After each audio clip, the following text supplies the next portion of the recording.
Nanay Tobias po, ang kahulugan po ng birthday niya, November 28 daw po.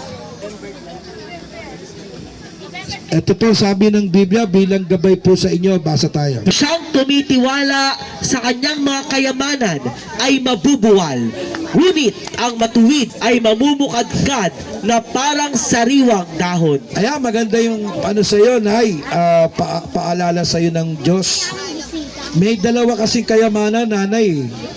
Yung kayamanan na hindi naman natin nadadala sa langit. Tama ho ba, mga kapatid?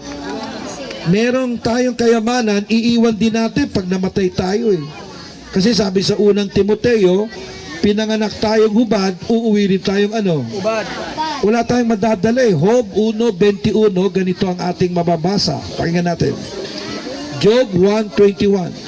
At sinabi niya, hubad akong lumabas sa bahay bata ng aking ina, at hubad na babalik ako roon. Kaya na, kung ang hangad lang natin, yung puro kayamanan dito sa lupa, hindi maganda. Bagamat kailangan natin ng pera, panggastos, pambayad sa kuryente, pero hindi yan ang tunay na kayamanan. Ang tunay na kayamanan na dapat nating ipagtipon ngayon pa lang, basahin natin sa Mateo 6, ang talatay 19, ganito ang ating mababasa. Huwag kayong magtipon ng mga kayamanan sa lupa na dito'y sumisira ang tanga at ang kalawang, at dito'y nanghuhukay at nagsisipagnakaw ang mga magnanakaw. Isa sa magtitipon, bro. Baka. Kundi magtipon kayo ng mga kayamanan sa langit. Wala ba tayong palakpak sa Diyos, mga kapatid? Yun ang pag-ipunan mo na yung pag-aaral mo ng Bible, pagsimba, pananalangin, pagtulong sa kapwa. Yan yung mga kayamanan mo sa langit na iniipon mo. Pagdating ng araw, kung saan naroon ang puso mo, nandun din yung kayamanan mo. Palakpakan po natin. Basahin natin sa 20.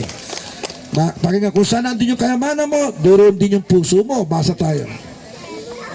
Sapagkat kung saan naroon ang iyong kayamanan, doon naman doroon ang iyong puso. Kaya tayo, kapatid, ang tunay na kayamanan ng lingkod ng Diyos, hindi yung material na bagay. Ang kayamanan natin, ang ating Panginoong Hesukristo. Wala bang palakpak sa Diyos, mga kapatid?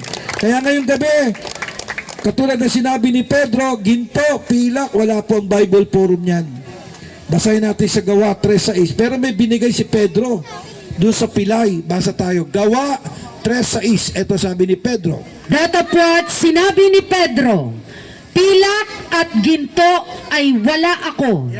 Datapwat ang nasa akin ay siya kong binibigay sa iyo sa pangalan ni Jesucristo ng taga Nazaret. Ayan na. Lumakad ka. Ayan. At Che, ikaw ba may ginto't pila ka ba, Che, na may bibigay? Wala po. Motor nga, munting na hindi umandar na, Che. Ayan, nalite, no?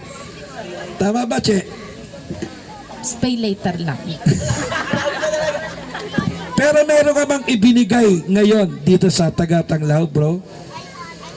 Ate Che, may binigay ba tayo ngayon sa mga taga-Tanglaw? Amen po. Palakpakan po natin. Ayun ang Panginoong Jesucristo. Okay, next question. Kaya, Sister